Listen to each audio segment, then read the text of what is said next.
Hai guys, selamat datang di Fin Station Reborn. Apa kabar semuanya? Baik, dan kali ini kita sedang berada di segmen baru bernama Blok. Bahas logika, opini, curiga, dan konteks. Blok dulu argumennya, nggak semua harus diterima mentah-mentah. Nah, di episode pertama Blok kali ini kita akan membahas suatu fenomena yang cukup mengganggu, yaitu sound horror. Buat yang nggak terima, silahkan komen di bawah. Dimana di segmen Blok ini kita nggak sekedar omong kosong soal yang lagi rame, yang lagi viral, tapi kita kritisi tren tersebut yang bikin gaduh dengan konteks dan logika. Hari ini kita bahas satu fenomena yang awalnya dianggap budaya ya, tapi sekarang bisa mengancam kesehatan masyarakat. Kenapa Mimin mau membahas hal ini gitu di channel Fin Station? Karena ini memang menjadi satu keresahan pribadi Mimin ya, karena Mimin tinggal di area di mana sound horror tersebut sangat-sangat menjamur. Kalian bisa tebak di mana Mimin tinggal? Jawa Timur. Mungkin Mimin adalah salah satu dari orang yang cukup kontra dengan fenomena yang satu ini karena ya sangat mengganggu mental, mengganggu kesehatan, mengganggu jiwa, emosi loh. Jadi yang belum tahu sound horror itu kayak gimana. Jadi sound horror itu adalah sound system ekstrim yang biasa digunakan di hajatan atau live content di kampung-kampung, di kabupaten kayak gitu. Pakai speaker segede gaban, lampu disco, remix, jedak-jeduk, dan full volume.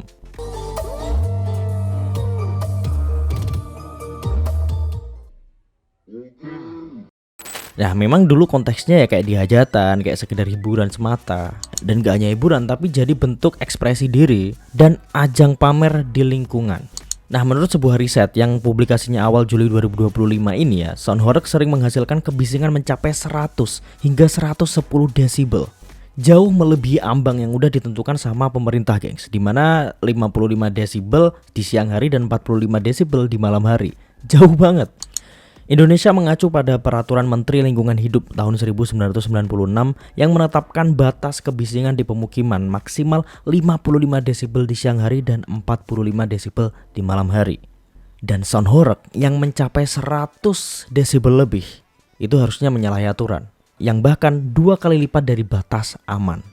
Dan dampaknya nggak main-main, gengs. Menurut WHO nih, Mimin baca ini. Yang pertama, dapat menyebabkan kerusakan pendengaran atau NIHL, paparan suara di atas 85 desibel secara terus-menerus atau berulang-ulang menyebabkan tuli permanen. Dan sound horror seperti yang kalian tahu jauh di atas itu. Yang kedua, tentu saja gangguan tidur dan stres kronis. Nah, kebisingannya itu menyebabkan gangguan tidur, terutama buat orang-orang yang emang gak suka dari awal. Bisa memicu gangguan jantung karena emang bassnya gila. Tuh jeduk-jeduknya tuh sampai dada tuh kayak pecah, men. Bisa menyebabkan tekanan darah tinggi juga dan resiko stroke serta diabetes yang meningkat hingga 6-11% hanya karena kenaikan sekitar 10% desibel suara di lingkungan. Yang ketiga, tentu efek mental dan kognitif.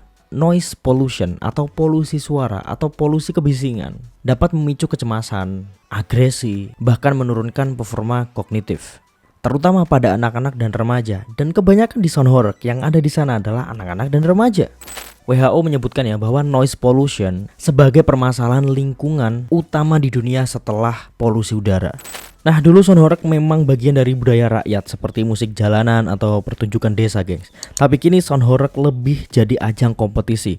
Siapa speaker yang paling besar, siapa suaranya yang paling bergetar, dan panggung siapa yang paling viral, dia adalah rajanya. Riset menyebutkan bahwa fenomena ini tuh malah cenderung menjadi bentuk kebudayaan anti harmoni, merusak ketenangan publik dan menimbulkan konflik sosial menurut Preference. Masalahnya tuh bukan hanya di suara-suaranya aja, gengs, tapi jangka waktu pemutarannya itu loh nggak ngotak. Nah, di banyak kasus keluhan warga tuh justru kandas di mediasi informal. Bahkan dalam kasus formal, pelaku-pelaku sound horror ini sering menang debat dengan semua orang yang menolaknya gitu. Kayak ini rumah gua nih. Gue mau tidur nih, gue mau istirahat, tapi keganggu sama kebisingan yang kalian buat dan kalian malah marah sama kita. Ya, balik lagi, proses hukum di sini tuh masih cukup lemah, sorry to say. Dan masyarakat yang terhitung minoritas kayak Mimin kayak gini tuh jadi pasrah. Ini menandakan bahwa adanya lingkaran apatisme, di mana aturan itu ada, tapi konsekuensi minim. Sehingga keluhan masyarakat ya nggak jalan, mau gimana lagi. Banyak dari pelaku sound horror ini adalah anak-anak, remaja, dan mereka populer karena viral, tapi gegabah dengan resiko yang ada. Pendengaran jadi rusak perlahan, tinnitus, sensitivitas suara jadi meningkat, dan masih banyak lagi masalah yang akan ditimbulkan. WHO tuh udah memperingatkan ya bahwa lebih dari 1,1 miliar anak muda terutama, itu berpotensi mengalami gangguan pendengaran karena paparan suara tidak aman. Seketika emang seneng gitu ya lihat cewek joget-joget terus. Soalnya itu juga aneh banget sih, kenapa sih mereka joget-joget kayak gitu. Ya seneng lihat joget-joget, tapi efeknya bakalan bisa terlihat di tahun-tahun yang akan datang. Nggak sekarang efeknya bro, kalian belum kerasa kayak gimana. Enggak, gue biasa aja kok, biasa aja. Lihat tua nanti kayak gimana loh, budek. Undang-Undang Lingkungan Hidup Nomor 32 Tahun 2009 menyatakan pencemaran suara tuh termasuk pelanggaran hukum yang serius. Tapi implementasinya sangat minim. Ya mau nggak mau kita harus bilang bahwa aparat juga acuh nggak acuh. Dan edukasi publik soal dampaknya juga sangat minim. Fenomena sound horeg saat ini menunjukkan bahwa kebijakan sudah ketinggalan zaman dan enforcement tidak efektif. Kita butuh perbaikan, regulasi, edukasi publik agar konflik kebisingan ini guys itu bisa diselesaikan secara manusiawi gitu loh. Emang ya sound horeg tuh bisa jadi hiburan yang singkat, tapi ya bisa jadi bencana panjang untuk kesehatan warga. Hebat itu bukan kalian yang paling keras, tapi yang sadar kapan harus berhenti bro. Misal nih para pelaku sound horeg emang suka sound horeg as a sound, as a noise, mereka emang seneng kebisingan. Ya tolonglah dilakukan di lapangan-lapangan aja gitu, yang jauh dari warga-warga yang emang udah menolak dari awalnya.